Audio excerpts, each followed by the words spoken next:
Programming in the History, Social Sciences, Philosophy Department's Sound Collection Lab is made possible in part by funding contributed for the Porter Legacy Initiative. So, Jerry Harris Moore, I'm so happy that you're here in the Pebley Center and sharing your kind of life history, life story with us all. I'm really thrilled to hear about that. And your connections to Fort Smith, to the region, and I know you have been a lifelong educator as well, involved in all kinds of different aspects of education. So I'm kind of curious about that. So initially here, I want to ask you some questions for the UAFS 100 project, which is an oral history project in coordination with the Department of History, Social Sciences, Philosophy, and the Pebley Center Archive. And so the interview will be archived with others and transcribed and available, and we'll put this video portion of it on our YouTube channel as well. So thank you for agreeing to do all this. And so we can just start with UAFS and then see where that takes us. Okay. And it wasn't called UAFS then. So, no. So what years were you associated with the college, and in what capacity? What was the name? Well, on the 28th of May, 1968, I drove to campus. Yeah. That's a very specific date. Yes. You remember that date? Yes. I graduated on the 14th of May from Mansfield High School. Yeah. And came right to college. Yeah. 2 weeks later. Wow. And so I started my education here. I always wanted to come here. And a friend of my grandfather paid my first year tuition as a graduation gift. Yeah. And so I stayed the 2 years and then left and went on to the university at Fayetteville. All right. And so we back up to high school. You graduated from Mansfield High School? Mansfield High School in 1968, Yeah, yes. Okay. And did you go to Mansfield K through 12, or? I was in the first integrated class in 1962. Okay. And in the 7th grade. Okay. And there was 12 or 13 black students lived in Huntington that was of elementary and high school age, and we integrated in 1962. All right. So you lived in Huntington, and I lived in Huntington. Yeah. Well, I came to Huntington when I was 17 months old. Okay. My father died when I was 9 months old, and my mother had another child and pregnant with another one. And so we got to a situation, something had to be done. And so my grandparents said, bring the first two to them. And I came to Huntington when I was 17 months old. All right. And I left at 30. Yeah, all right. So May 28, 1968, what made you so motivated to jump right into college? Like 2 weeks after high school graduation? Yeah, well, my grandfather looked at my hands one day out in the yard, and he said, baby, those hands were made for pencils, not a pick, not like a coal pick like he had to do, or any manual labor. Yeah. And so I always wanted to go to school. I always wanted to be a school teacher. Yeah. And so that's what I did. All right. And I know you've written a book about coal mining. Yes. It's kind of South Sebastian County. Yes. In 1974, I wrote a book entitled "No Smoke, No Soot, No Clinkers," which is the Library of Congress, and the rare book collection at Yale University. All right. And it's on coal mining in South Sebastian County, especially Huntington, and the social, political, and economic impact that the coal industry had from the 1888 until the 1974. Okay. And so was your family, you'd mentioned, your grandfather mentioned your hands weren't made for working in the coal mine. Yes. Had your family worked in the coal industry? My grandfather started at 13 and worked in the coal mine until he was about 58, 57 years old. Wow. That's all he did. Yeah. Okay. But my uncles and aunts, they didn't work in the coal mines, but my grandfather did. Okay. All right. So coming to this campus, and was it called Fort Smith Junior College at that time? Westark Community College. Okay. So coming to Westark Community College, what did the 18-year-old from Mansfield find here? What do you, did it meet your expectations? Well, yeah, one thing that really impressed me and my grandmother is that we came one Saturday, and the counselor told me to meet him in the old administration building here, where the Garner building is now, I believe. Yeah. And so we sat there and waited, and this man came in, and we told him exactly what it was, what we were there for. Yeah. And he said, I wonder that. And I said, well, what is your name? He said, I am Mr. Breedlove. Wow. Yeah. The president. Yeah, right. And we sat down, and he interviewed me, and we talked about Clyde by school. Wow. And I left, and Yeah. I was impressed. Yeah. So that would have been Shelby Breedlove. Yes, and to this day, I'm a friend of his son, Steve. Yeah. Yeah. Okay. All right. Yeah. Very good. So, yeah. So the next question I was going to ask is, if any people stand out in your memory from that time. I mean, obviously, Mr. Breedlove, other faculty, students. Well, I'm going to mention them because I'm not going to mention them in order of my reflection. Is that they all were good to me. Dr. Gordon in education. Okay. Miss Skeen. Miss Skeen would come on her off days and work with me with my learning disability in recording my voice and playing it back and grammar, get my grammar correct. And she did it on her own. Coach Reinhardt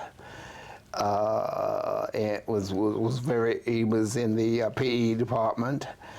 And George McAllister in the history department. Richard Hudson came later on. It was just so many that I had no problem with any of my teachers. You know, that helped me tremendously. Yeah, yeah. Okay, all right. I don't know if you could pinpoint, was there any valuable lesson you learned in your 2 years here that helped you go to the next location, go on to UA? Yes. While I was here, I worked for a while at the Dr. Pepper plant. And then that didn't work out. The boss wouldn't give me time off to study for finals. So I quit. Yeah. And 3 years later, I taught her daughter at Northside. And I had her stand up at a parents' meeting and told the story that she denied me to do my study for finals. And here I am, her daughter's teacher. So many good things happen here. I don't recall having activities other than the teacher education program, of course, the Student Arkansas Education Association, and I was the first Black officer of the Student Arkansas Education Association from this institution. All right. In 1970, and this place gave me a foundation that I know that I could achieve whatever I wanted to. And that education will be something, because I had a very good background, perfect background with the faculty and the staff and the students in my classes. So I was prepared to go on. Yeah. All right. One of our other questions is about if you've stayed in touch with people that you met here, and you mentioned Steve Breedlove, who's the son of Shelby Breedlove, who was the college president. I don't know, I know you have a lot of Fort Smith and region connections, so may have too long of a list to even share, but lots of it is family. Yeah. They moved from Huntington to Fort Smith, cousins. Okay. I still correspond with classmates I met that was not cousins to the day. Yeah. Yes, very much so. All right. Yeah. All right. So if we keep on going, because there's an arc here of coming here in May 28, 1968, and then being here today too. So if we keep on going with your educational career, so you got an associate's degree? Associate's degree in education. And then went to Fayetteville. Went to university at Fayetteville. Yeah. And then it was teaching on Northside. And then after I left, I did my student teaching in Kimmons Okay. here in town, and then I had my job at Northside when I finished student teaching. I was hired by Northside in the Fussville School District. So I had a job when I went back to the university to finish my required hours. Yeah, yeah. And so then I got a job. I came out of college in '72 and went right into Northside, and I stayed at Northside for 8 years. I was the first teacher of high school sociology. Yeah, right. In the district. I also taught Afro-American history, known as Negro history back then, and some other classes. And Arkansas history. Yeah. Definitely that Arkansas history. Yeah. Okay. Yes. All right. And so what happened? I know you recently retired from teaching at Northwest Arkansas Community College. So what happened between teaching at Northside and Well, I getting left to- Northside in 1980, went back to Fayetteville to work on my master's degree in history. Yeah. And that was a transition period of time, leaving Northside and going back to school. I was older. My grandfather and grandmother had died in that time period. My grandfather died a month and a half after I started teaching at Northside. And my grandmother lived until 77. Daddy died at 72. And so I went back to Fayetteville to work on my degree, and I studied in history. And a history professor told me that I was good at what I was doing, but she wasn't pleased on some of the other faculty members that was kind of jealous. I wouldn't say racial, but more jealous that I knew more than I needed as. And I had a professor ask the question one day in class, and I made a comment, I answered the question, and he looked at me and he said, well, that's how a white person would answer the question. I said, well, I hope it wasn't that stupid. And then one professor was talking about black rising in politics in eastern Arkansas and were involved. And I made a comment, and he said, well, I don't need your comments. You don't need to editor my lecture. I said, well, that was the same topic that Governor Bumpers, Representative Pryor, Senator McClellan, and Senator Fulbright and I talked about when we had breakfast Saturday morning at the Sheraton in Little Rock. And it made him so mad he stopped the class.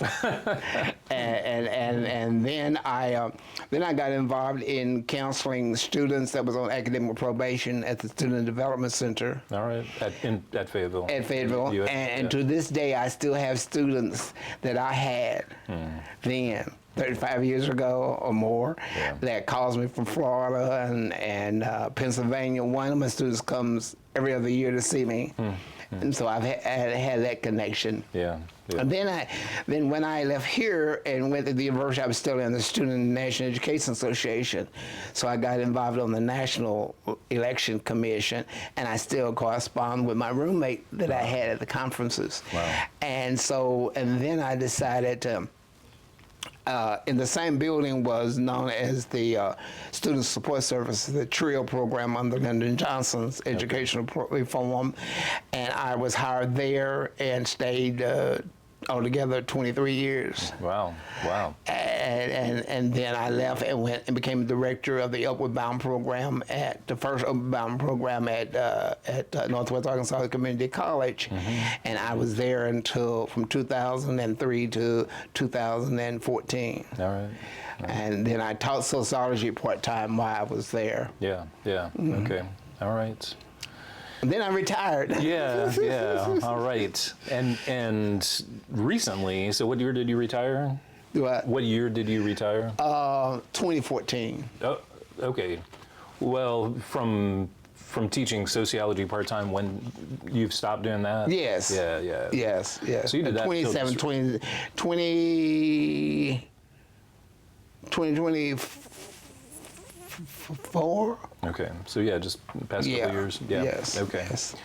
All right. And so in the last few years, I know you've been working on another book project. Yes. So what is the title of your book, and what is that book project about? The book is on Amazon, and it It's about the Amazon? yeah, and the book is entitled "I Changed My Name." All right.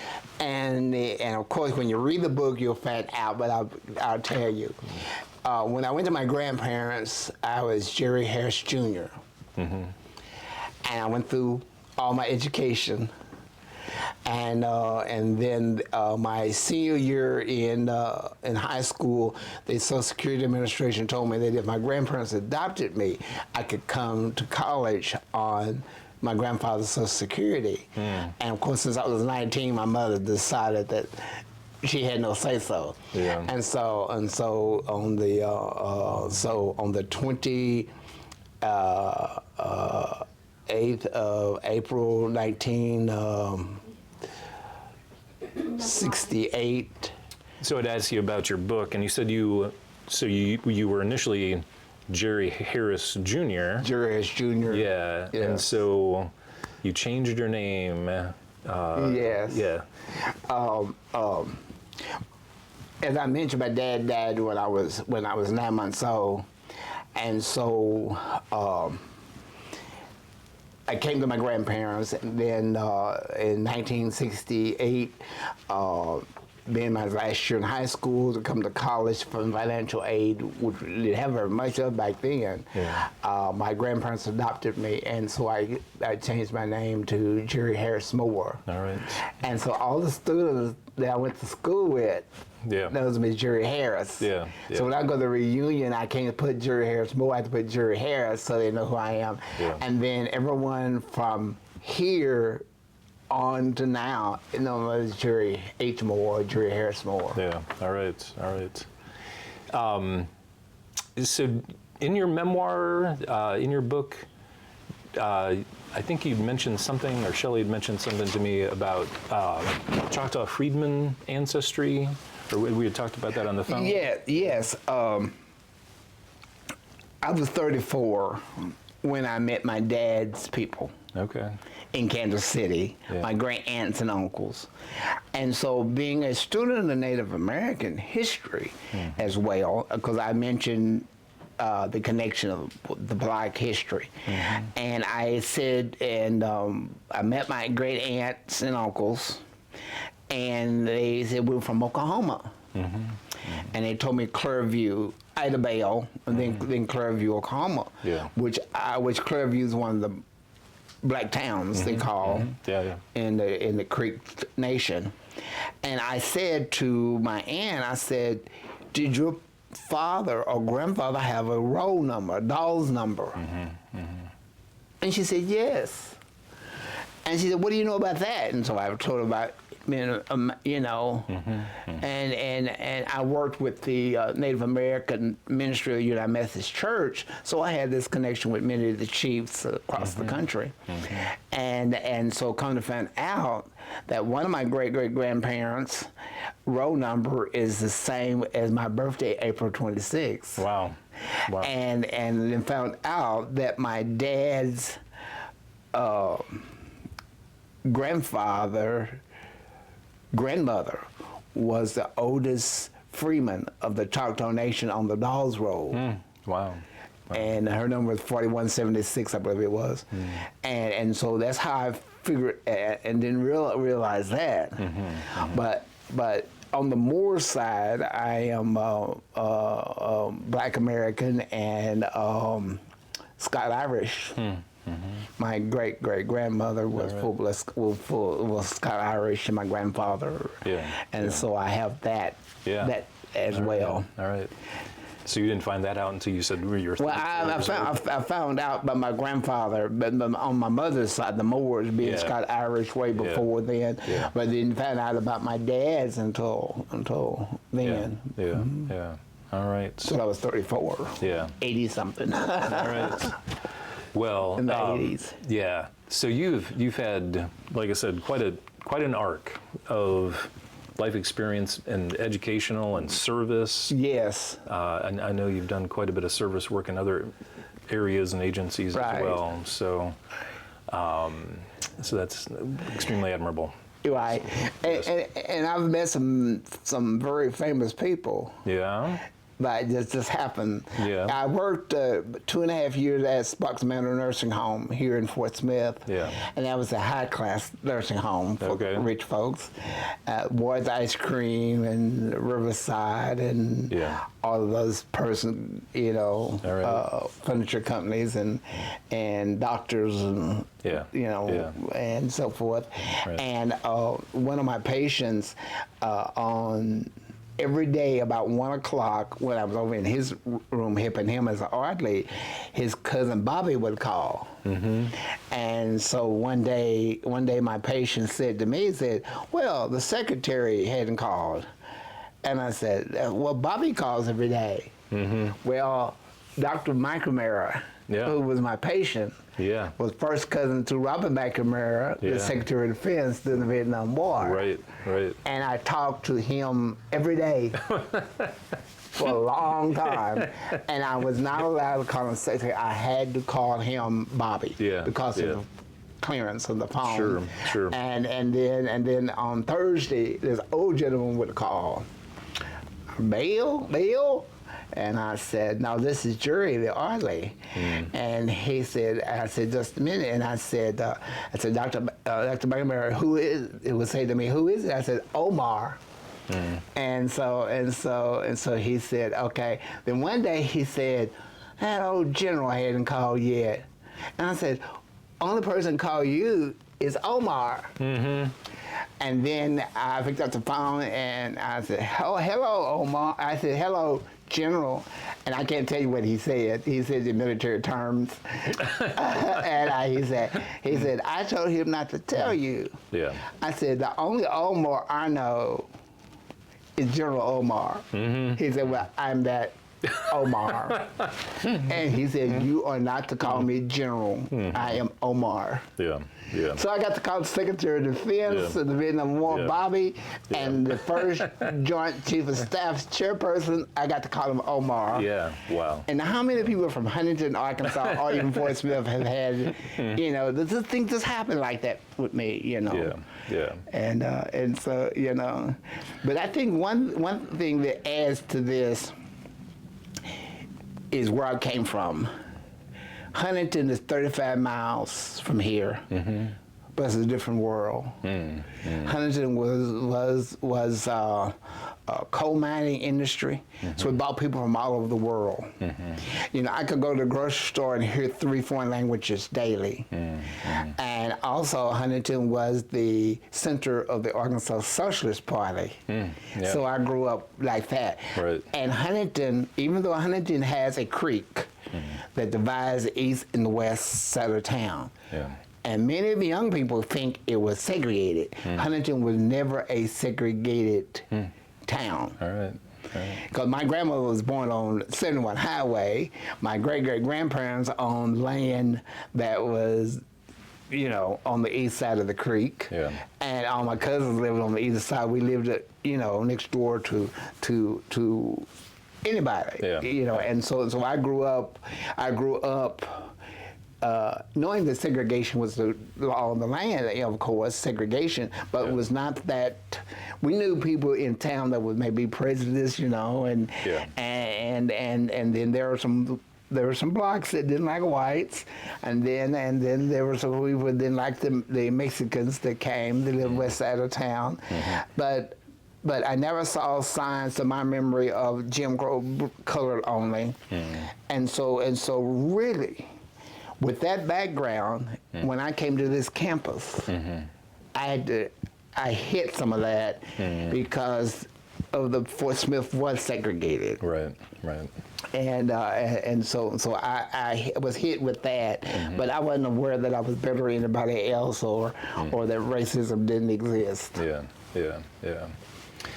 So I was thinking, I think we met about 8 years ago. Oh, it's been that long? I think it was. It was 2018 that we met, and I've seen you off and on different things and talked with you off and on.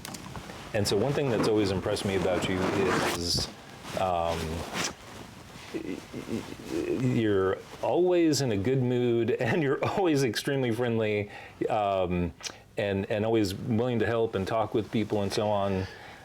So I guess the last big question I've got for you is, I don't know if you have a philosophy of life, a perspective that you try to keep in mind. I don't want to say a philosophy, but it became very clear in my life, the person in the mirror. Who am I? Does the people I interact with see the same person I see in the mirror? And that's been, I guess, my philosophy. You know, you can cry. Not all tears are sadness. There's tears of joy, and I've had lots of tears of joy on this campus, and more than I've had sadness. And I more than I can say at the university, because at the university I had both. And one thing that I did this as a young child.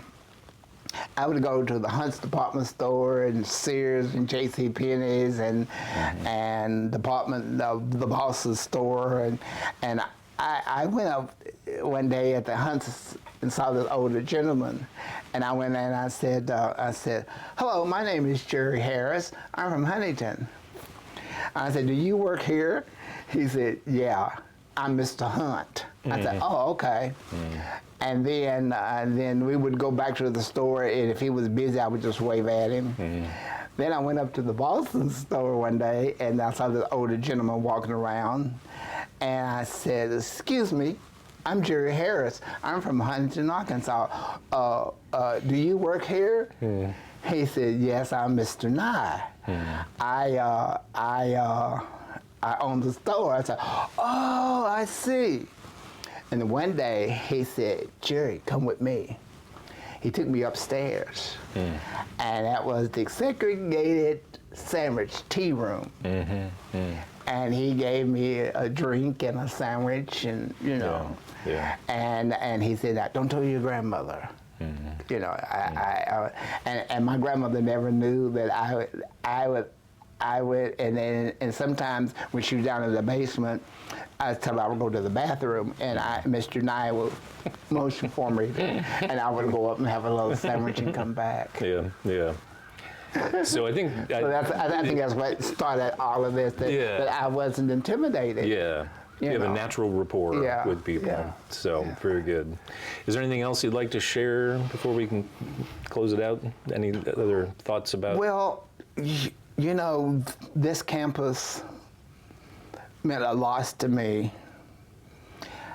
and it gave me a strong foundation in my education.